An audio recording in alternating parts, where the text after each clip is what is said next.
Hi and Assalamualaikum. Welcome to this presentation on cross-cultural management. Me and my group will be presenting about the tips for negotiating in India. This is our team. Let me introduce myself first. My name is HASAN ASYAR and this is my group members, MOHAMAD Azim, Nuances HASANah and intern AZAN Natasha. First, I'll introduce you a little bit about the most populated country in the whole world, India. India, a diverse and vibrant nation, presents a fascinating landscape for cross-cultural management. With a rich history, myriad languages and a complex social fabric, understanding and navigating the intricacies of Indian culture is essential for cross-cultural interactions. In this context, we explore the unique cultural dimensions, negotiation processes and business ethics that shape the management landscape in India, emphasizing the importance of building relationships, respecting hierarchy and embracing patience and flexibility as key principles in cross-cultural management endeavors. Negotiation processes in India. Like in many other countries, India are influenced by cultural, social and business factors. Understanding the cultural nuances and the typical steps involved in negotiations can be crucial for successful business interactions in India. Here's an overview of the negotiation process in India. First and foremost, relationship building is paramount in Indian negotiations. Trust and rapport are cultivated before engaging in substantive discussions. Small talk and getting to know your counterparts on a personal level are common practices. Strong personal connections often translate into a successful negotiations. Next, the initial meeting in India often serves as an icebreaker. It's more about building a positive rapport than delving into business matters. Gifts may be exchanged as a gesture of goodwill, and pleasantries are the order of the day. Another one is hierarchy. India's hierarchical social structure plays a significant role in negotiations. Identifying the key decision makers early on is crucial. Seniority and authority are highly respected, and decisions often emanate from the highest ranking individuals within an organization. After that, patient and prolonged negotiations. Negotiations in India tend to be protracted affairs. Decisions are rarely rushed and patience is a virtue. Expect thorough deliberation before arriving at an agreement. Furthermore, indirect communication. Indians often employ an indirect communication style, especially when discussing sensitive topics or expressing disagreement. Non-verbal cues, gestures and context are vital for understanding the true intent behind words spoken. Besides that, non-verbal communication. Non-verbal cues including facial expressions, tone of voice and body language carry significant weight in India's negotiations. Silence can be used strategically, either as a moment for contemplation or as a sign of disagreement. Next is the negotiation style. The negotiation style in India typically leans toward collaboration and win-win outcomes. Aggressive or confrontational tactics are generally discouraged. Demonstrating respect, flexibility and a willingness to find mutually beneficial compromises is highly appreciated. For collectivism, India is a collectivist society, emphasizing the welfare of the group or community over individual interests. Highlighting how your proposal benefits the broader community can be an effective strategy. Then, bargaining is also a common practice in India, particularly in informal markets. Be prepared for negotiations over prices, terms and conditions, and be open to reaching middle ground agreements. In addition, decision-making processes in India can be time-consuming. Obtaining approval from higher authorities or achieving consensus within an organization is often necessary. Follow-up is essential but should be conducted politely and patiently. After that, once an agreement is reached, meticulous documentation is customary to ensure clarity and enforceability. Legal aspects should be handled with care. Finally, a follow-up and relationship maintenance. The conclusion of negotiations in India marks the beginning of an enduring relationship. Regular communication and periodic follow-ups are expected to nurture and strengthen partnerships over time. So, in conclusion, understanding the intricate negotiation process in India, rooted in cultural values, social norms and business practices, is fundamental for achieving success in this diverse and dynamic market. Building authentic relationships, demonstrating respect for hierarchy, practicing patience, and adapting to the local negotiation style are pivotal strategies in cross-cultural business interactions within the Indian context. That's all from me. Thank you.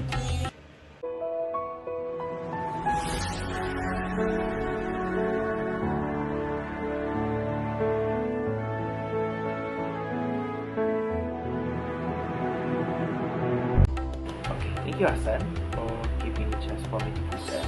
Next, I'm going to present what is the bargaining behavior in India. In bargaining behavior in India, there are 5. The first one is composite bargaining. The second is cautionary bargaining, dispute bargaining, integrative bargaining, and productivity bargaining. Composite bargaining.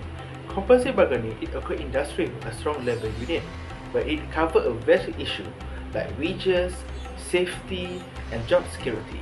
In India, composite bargaining is very common, especially in industry with a strong labor union like textile. In India, union representing a worker will negotiate a wide range of issues from wages to job security. For instance, in the textile industry, union may seek a higher wage but better safety measure and a long maternity leave, especially for female workers, and the union also aim for a well-rounded labor agreement that consider both sides' needs. Next is cautionary bargaining. Cautionary bargaining takes place during challenging economic time, where the company facing financial difficulty negotiate with the employee union, and the goal is to maintain employment and ensure financial stability. In India, cautionary bargaining occurs during challenging economic time. For example, in a recession, the software company may negotiate with the employee union, where the union might agree to temporary wage freezes and also a suspension of the bonuses, flexible working hours, and with the aim of preserving jobs and supporting the company's financial stability. Dispute bargaining. Dispute bargaining is very common during negotiation for a salary or increased bonuses, where the competitive negotiation will occur different groups to maximize with their share, where it can lead to a win-lose outcome as a group compete for a limited resources. Dispute bargaining is very common in India, especially toward the sale increase or bonus increase. For instance, in IT sector, employees from a different department may intensely negotiate for a larger share of the annual bonus pool, where this competitive negotiation can lead to a win-lose outcome if not being managed properly, where it can be a win-win outcome if it can be managed properly. As integrative bargaining. Integrative bargaining is focused on improving labor management relationship and also a collaboration to address specific issues such as safety. Goal is a win-win outcome if improved safety and a stronger relationship. For example, integrative bargaining is on the rise in India as a company focused on improving labor management relationship. For example, in India construction industry, safety is a very concerned one, where the both construction company and labor union collaborate to enhance safety protocol, provide training, and invest in equipment and aiming for a win-win outcome if we improve safety and a better relationship. Next is productivity bargaining. Productivity bargaining is a relevant in industry aiming to boost the efficiency, where the negotiation on process of optimization, automation training, and incentive. And it also a benefit for both company profitability and a worker job security and working condition. In India, productivity bargaining is a relevant across industry.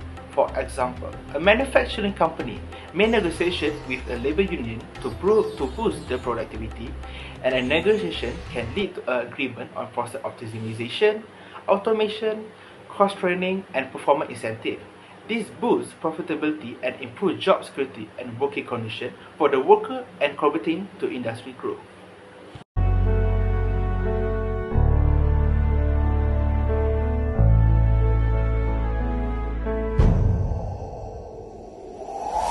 Next, I will share with you guys about the decision-making tips when negotiating in India. In the Indian culture, there exists an integrating dynamic between individualism and collectivism. Depending on the situation, you may find your negotiating partner working aggressively to achieve their own goals or melding seamlessly into the fabric of their family or bigger organization. Negotiating in India is a complex and culturally rich process that requires a nuanced approach. Effective decision-making plays a pivotal role in achieving successful outcomes in Indian business negotiations. Whether you are conducting international trade, seeking partnerships, or managing cross-cultural negotiations, here are some decision-making tips for negotiating in Indian landscape. The first tip is building relationship. In India, relationships play a crucial role in business negotiations. Establishing rapport and trust with your counterparts is crucial when negotiating. They'll be more receptive to your suggestion and willing to make adjustments as a result. If a disagreement emerges during talks, you need to maintain your warmth and convey your dedication to a positive connection. You need to discuss things positively and strive for win-win solutions. When you become forceful or try to push your agenda, you are risking to compromise your relationship and reducing the success of your outcomes. Second is understand the hierarchy. Hierarchical structures are common in Indian organizations. You need to identify who the decision makers are and make sure you communicate with them effectively. You need to be especially aware of the importance of hierarchy in India, as you are more likely to gain favor by paying special attention to the most senior negotiator on the Indian side. Next is patience is key. Indians tend to take their time with decisions, so you need to be patient and refrain from pushing for answers right away because it could be considered as rude. Demonstrating control over your emotions means that you are mature and in charge, and it is one of the ways that you can show power in the Indian culture. It can also be interpreted as an effort to develop connection and comprehend the requirements of the other persons. Decisions in India can take time due to the bureaucracy and consensus building, so you need to be prepared for multiple rounds of negotiations. It is really important that you don't become frustrated and that you relax and go with the flow, because showing frustration will cause you to lose face and portray yourself as someone that might be difficult to work within the long term. Nonverbal communication. Indians are undoubtedly great at using nonverbal cues in daily communication. So, make sure to pay attention to nonverbal signs like facial expressions, body language, and vocal cues. Indians may communicate their thoughts using subtle signals every day. You need to be flexible and respectful. Please be open to compromise and adapt to changing circumstances. Don't expect to get everything you want in a negotiation, because negotiations in India often involve give and take. So be willing to give a little in order to get a little. The Indian culture places a high value on respect. So when negotiating, be sure to show respect for your counterparts even if you disagree with them. And please avoid being disrespectful or making personal attacks to them. Lastly, avoid causing loss of face or face saving. In Indian culture, losing face is a serious matter. So during negotiations, avoid saying or doing anything that could place your counterparts in an awkward situation or lead them to lose face. This could damage the relationship and make it more difficult to reach an agreement. You need to try to take a respectful approach. So if you disagree with something, mark the parts where you disagree as looks good, but maybe X or Y, making it more appealing. Don't dismiss their plan as unacceptable or purely considered, as this will cause your counterparts to lose face and likely backfire on you.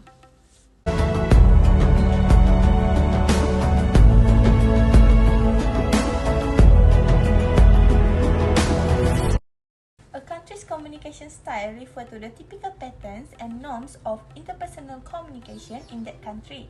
It involves verbal and non-verbal communication. People in India can build a trust, avoid misunderstanding, develop positive connection with people from various regions and backgrounds if they know how to apply this communication style. So, let's have a look at verbal communication. It's the use of spoken word and language to convey message, idea, thought, and information between individuals individual or groups. Verbal communication involves indirect communication, subtle refusal, silent frequent, questioning, and the strong sense of hierarchy. So, for verbal communication, firstly, indirect communication, which means they may not express their thought or opinion directly. For example, if someone is unhappy with their proposal idea in the meeting, they may say, let me think about it, rather than directly expressing their disagreement. Secondly, subtle refusal. Instead of outright rejecting an offer or request, individual may say polite language to decline. For example, if someone is invited to an event they don't want to attend, instead of straightforward saying no, they might say, I will try make it, or maybe it's another way to express no. Next, silence. It's not always signs of discomfort or disinterest. It can also be the way for individuals to reflect on what has been said. People may pause before responding to ensure they provide thoughtful and considered answer. Then, questioning. People ask questions to show interest, gather information, and facilitate a deeper understanding of the topic on hand. For example, during business negotiation, participants may ask numerous questions, clarify detail, and build a rapport. Lastly, hierarchy. Respect for authority and seniority is deeply ingrained. It's common for junior team members to address their superior with titles like sir or madam as a sign of difference. So, we move on to verbal communication, refer to exchange of information and message without using word or verbal language. Non-verbal communication include physical contact, personal space, eyes contact, gesture, head tilts with different interpretation, depending on the contact and relationship between individuals. So, for non-verbal communication, firstly, physical contact. India prefer not to touch people, but they may touch someone's arms or hand when meeting as long as they are the same gender. For example, hugging, kissing, and holding hands are not common. Secondly, personal space. It is essential to maintain a comfortable distance when conversing. Invading someone's personal space can make them uncomfortable. For example, standing too close during a conversation may be seen instructive. Thirdly, Indians prefer to keep eye contact minimal, avert their eye contact from the opposite gender rather than sustaining eye contact. In most situations, making direct eye contact is acceptable, providing that you sometimes look away from the person you are speaking with. Next, hand gesture are widely used to express emotion, direction, or agreement. For instance, pointing the index finger towards someone is considered to accusatory. A more polite way to beckon or refer to someone is use your whole palm facing down in India. Lastly, head tilt. People may tilt their head to side or shake it both sides to indicate understanding. This head movement is similar to Western gesture.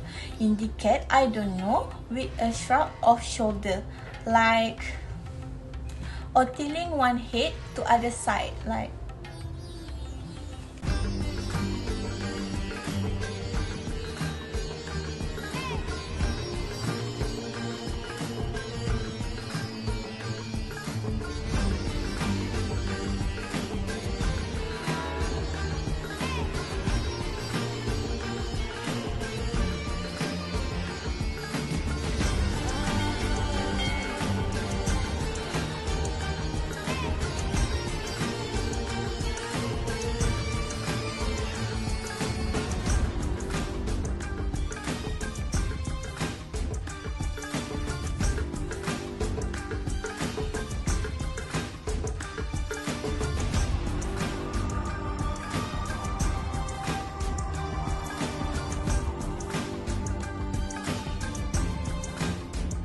Next, I'm going to explain what is the conflict management in India.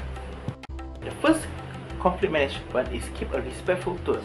Always keep polite and respectful demeanor, especially when discussing dispute, where refrain from using confessional and or hostile language. Imagine a scenario in an Indian corporate setting where a team faces a disagreement over a project priority. Instead of resorting to a confessional language, one of the team members initiates with the conversation with a respectful tone by saying, I appreciate your viewpoint and I believe that by working together, we can find a solution that benefits the project and our team. Let's discuss our concern respectfully, and this approach will set a positive tone and encourage collaboration, making it more likely for the team to resolve the issue harmoniously. The second conflict management is patience and time. Negotiation in India can be a lengthy process during discussion, where it's very normal for people to meet more than once and talk for a long time. Before getting into the specifics of a deal, Indians may take their time to build a trust and get to know each other very well. For example, in a negotiation between an Indian manufacturing company and a potential international supplier, the initial meeting prioritizes relation building, where both parties understand the importance of trust and cultural understanding. So they invest time in getting to know each other, value and business practices. By building this trust gradually, they create a solid foundation for a successful, long-term and business collaboration for their future business. Conflict management is active listening. Active listening is a very crucial aspect of conflict management.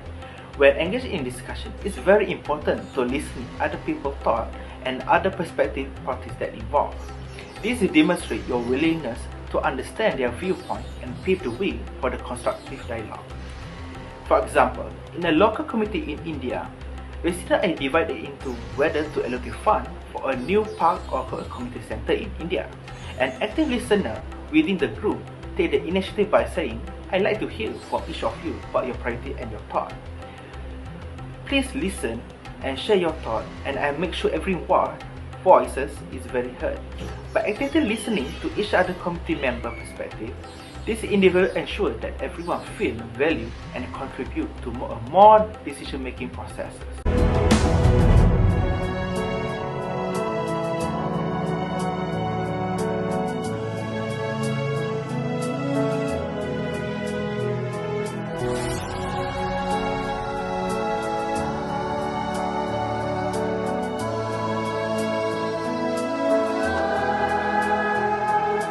Don't forget to like and comment our video. Please subscribe to our channel. See you again. Bye!